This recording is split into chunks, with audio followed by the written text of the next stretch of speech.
أعوذ بالله من الشيطان الرجيم. بسم الله الرحمن الرحيم.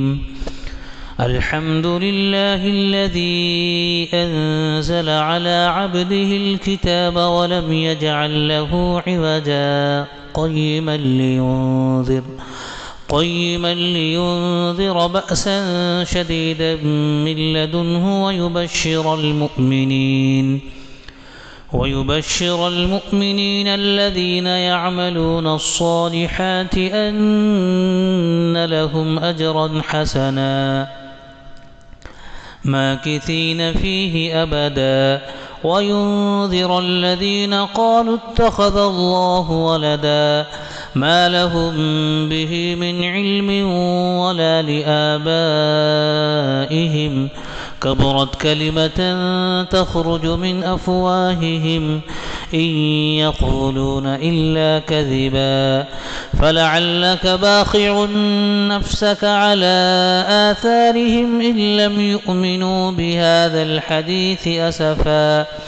إنا جعلنا ما على الأرض زينة لها لنبلوهم أيهم أحسن عملا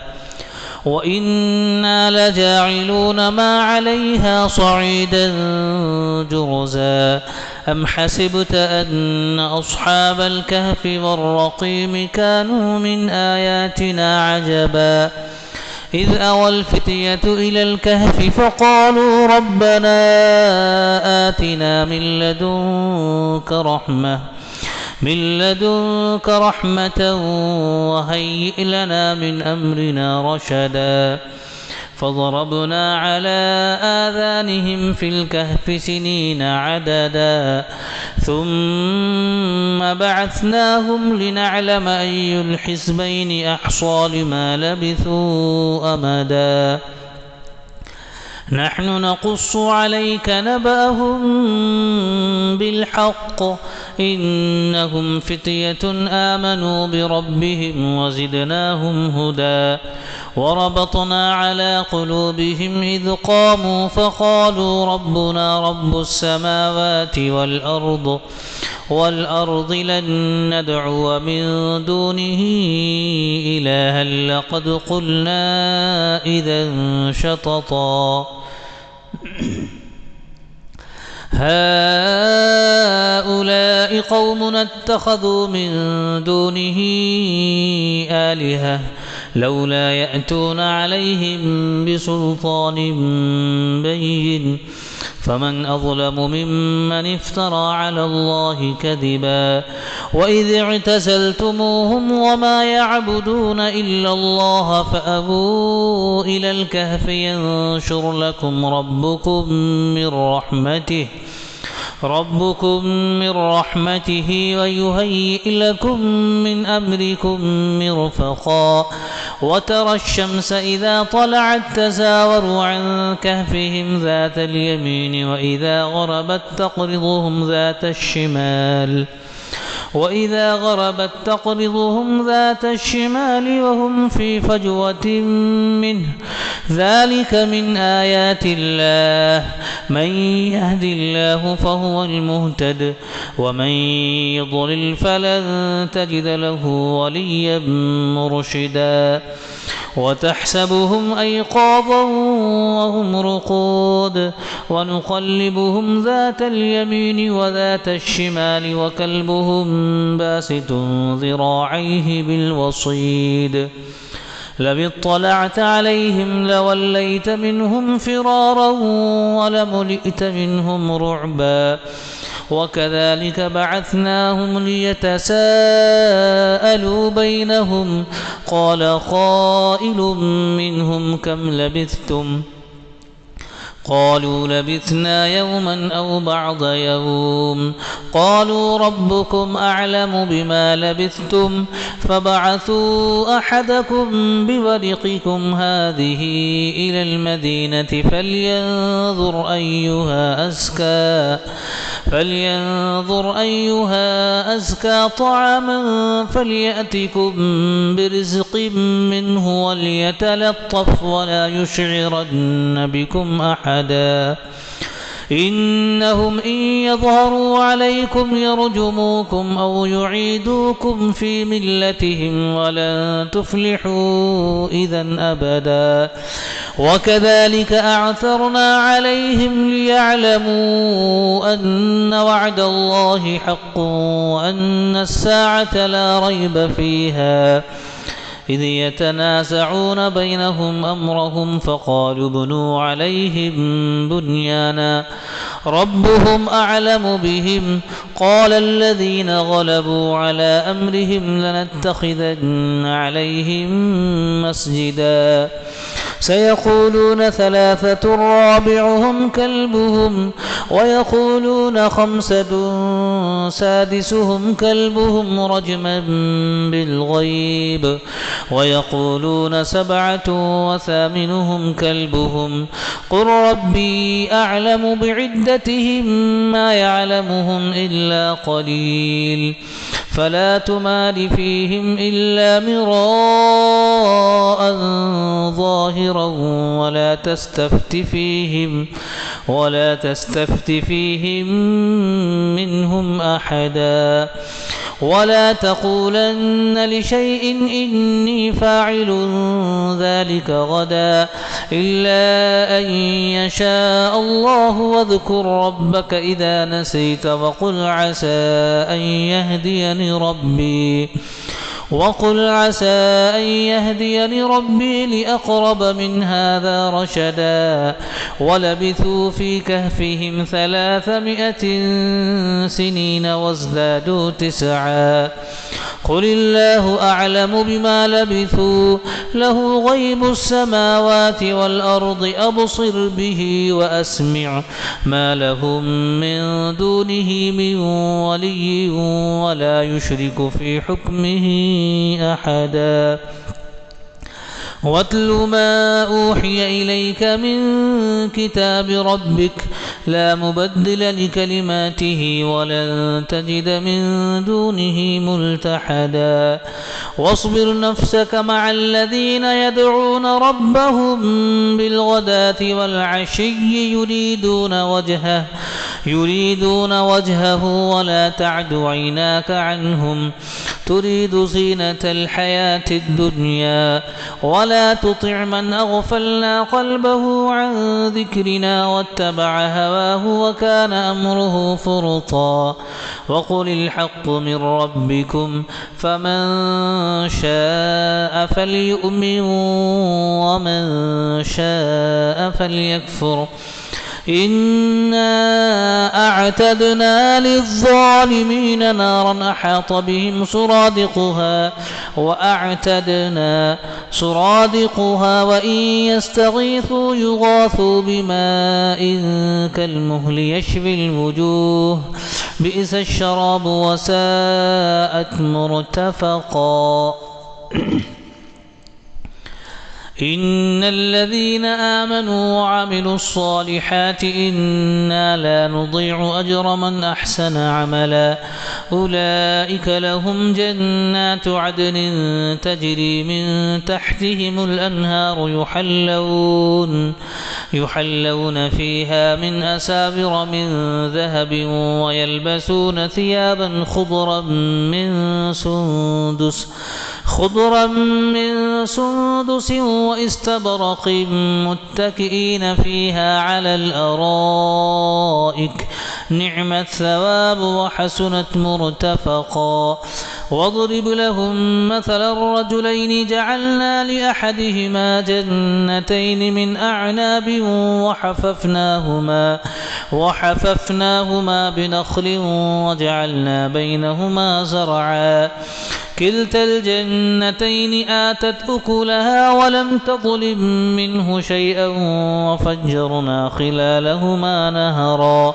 وكان له ثمر فقال لصاحبه وهو يحاوره أنا أكثر منك مالا وأعز نفرا ودخل جنته وهو ظالم لنفسه قال ما أظن أن تبيد هذه أبدا وما أظن الساعة قائمة ولئن رددت إلى ربي لأجدن خيرا منها منقلبا. قال له صاحبه وهو يحاوره أكفرت بالذي خلقك من تراب ثم من نطفة ثم سواك رجلا لكن هو الله ربي ولا أشرك بربي أحدا. ولولا إذ دخلت جنتك قلت ما شاء الله لا قوة إلا بالله إن ترني أنا أقل منك مالا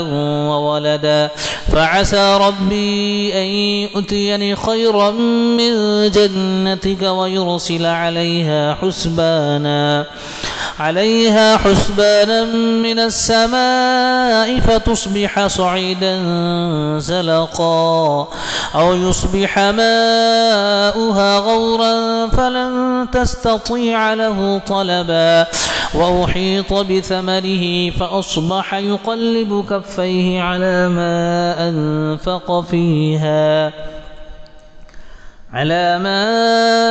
أنفق فيها وهي خاوية على عروشها ويقول يا ليتني لم أشرك بربي أحدا. ولم تكن له فئة ينصرونه من دون الله وما كان منتصرا. هنالك الولاية لله الحق هو خير ثوابا وخير عقبا. واضرب لهم مثل الحياة الدنيا كماء إن أنزلناه من السماء فاختلط به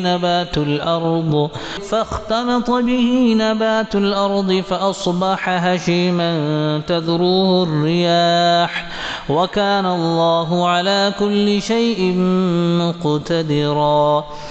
المال والبنون زينة الحياة الدنيا والباقيات الصالحات خير عند ربك ثوابا وخير أملا. ويوم نسير الجبال وترى الأرض بارزة وحشرناهم فلم نغادر منهم أحدا. وعرضوا على ربك صفا لقد جئتمونا كما خلقناكم أول مرة بل زعمتم أن لن نجعل لكم موعدا. ووضع الكتاب فترى المجرمين مشفقين مما فيه ويقولون يا ويلتنا ما لهذا الكتاب لا يغادر صغيرة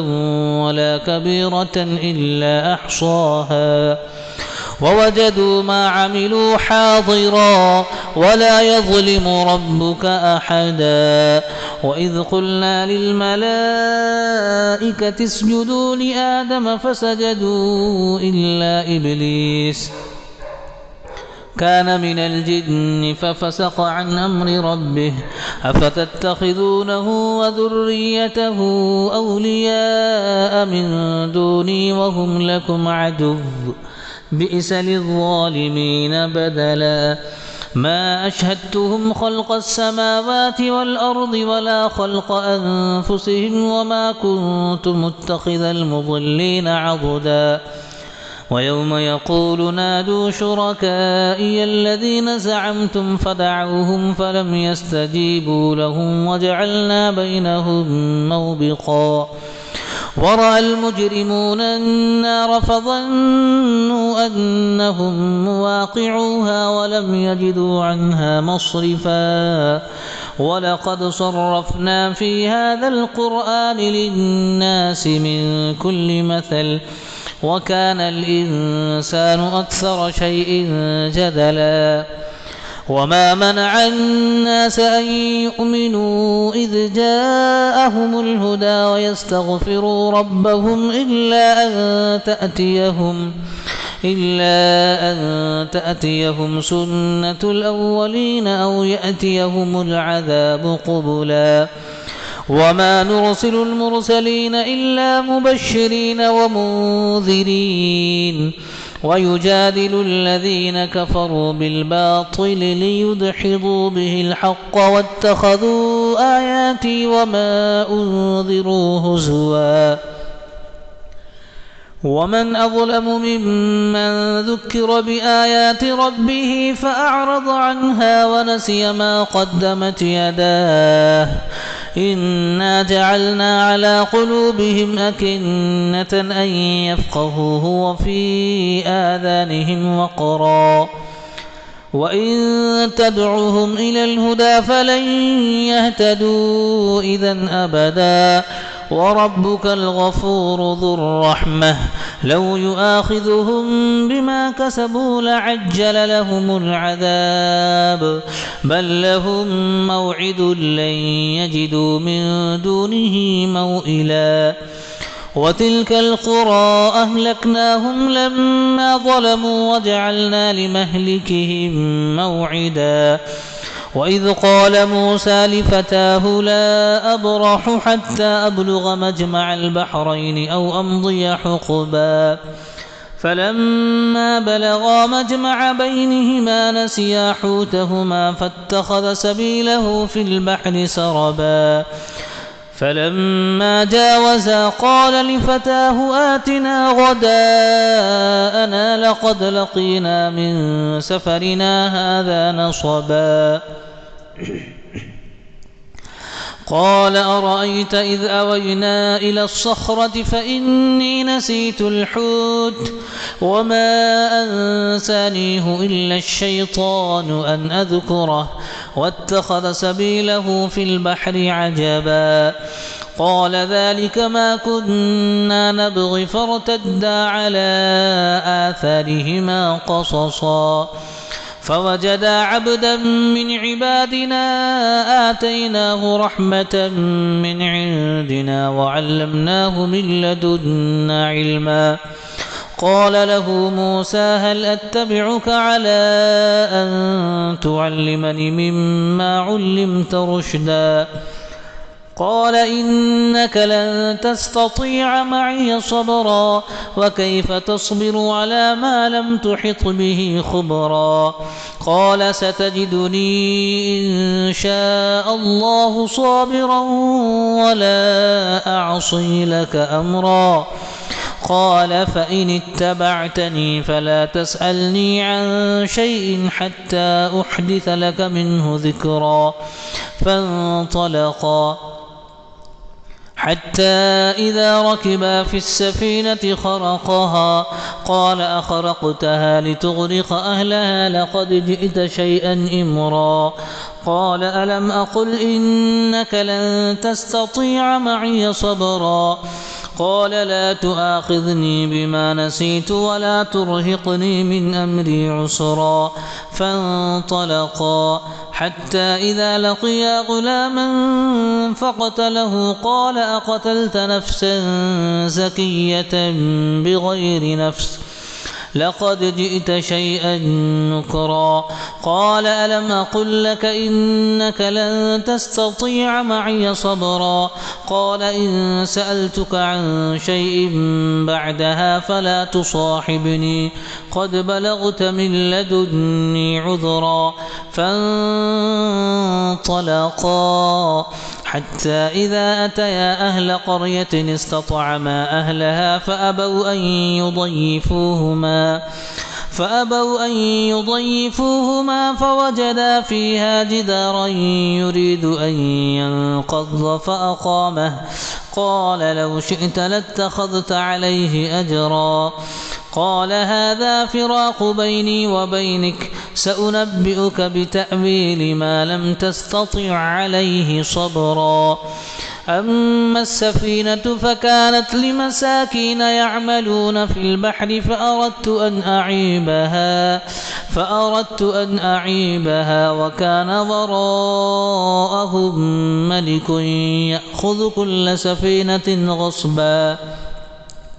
وأما الغلام فكان أبواه مؤمنين فخشينا أن يرهقهما طغيانا وكفرا فأردنا أن يبدلهما ربهما خيرا منه زكاة وأقرب رحما وأما الجدار فكان لغلامين يتيمين في المدينة وكان تحته كنز لهما وكان أبوهما صالحا فأراد ربك أن يبلغا أشدهما ويستخرجا كنزهما رحمة من ربك وما فعلته عن أمري ذلك تأويل ما لم تسطع عليه صبرا ويسألونك عن ذي القرنين قل سأتلو عليكم منه ذكرا إنا مكنا له في الأرض وآتيناه من كل شيء سببا فأتبع سببا حتى إذا بلغ مغرب الشمس وجدها تغرب في عين حمئة ووجد عندها قوما قلنا يا ذا القرنين إما أن تعذب وإما أن تتخذ فيهم حسنا قال أما من ظلم فسوف نعذبه ثم يرد إلى ربه فيعذبه عذابا نكرا وأما من آمن وعمل صالحا فله جزاء الحسنى وسنقول له من أمرنا يسرا ثم أتبع سببا حتى إذا بلغ مطلع الشمس وجدها تطلع على قوم لم نجعل لهم من دونها سترا كذلك وقد أحطنا بما لديه خبرا ثم أتبع سببا حتى إذا بلغ بين السدين وجد من دونهما قوما لا يكادون يفقهون قولا قالوا يا ذا القرنين إن يأجوج ومأجوج مفسدون في الأرض فهل نجعل لك خرجا على أن تجعل بيننا وبينهم سدا قال ما مكني فيه ربي خير فأعينوني بقوة أجعل بينكم وبينهم ردما آتوني زبر الحديد حتى إذا ساوى بين الصدفين قال انفخوا حتى إذا جعله نارا قال آتوني أفرغ عليه قطرا فما استطاعوا أن يظهروه وما استطاعوا له نقبا قال هذا رحمة من ربي فإذا جاء وعد ربي جعله دكاء وكان وعد ربي حقا وتركنا بعضهم يومئذ يموج في بعض ونفخ في الصور فجمعناهم جمعا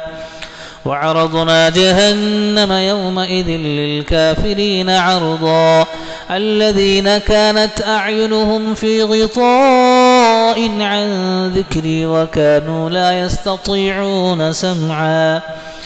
أفحسب الذين كفروا أن يتخذوا عبادي من دوني أولياء إنا أعتدنا جهنم للكافرين نزلا قل هل ننبئكم بالأخسرين أعمالا الذين ضل سعيهم في الحياة الدنيا وهم يحسبون أنهم يحسنون صنعا أولئك الذين كفروا بآيات ربهم ولقائه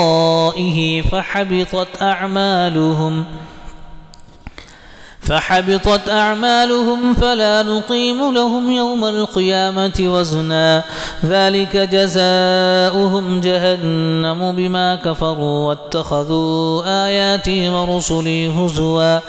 إن الذين آمنوا وعملوا الصالحات كانت لهم جنات الفردوس نزلا خالدين فيها لا يبغون عنها حولا قل لو كان البحر مدادا لكلمات ربي لنفذ البحر قبل أن تنفد كلمات ربي ولو جئنا بمثله مددا قل إنما أنا بشر مثلكم يوحى إلي أنما إلهكم إله واحد فمن كان يرجو لقاء ربه فليعمل عملا صالحا ولا يشرك بعبادة ربه أحدا.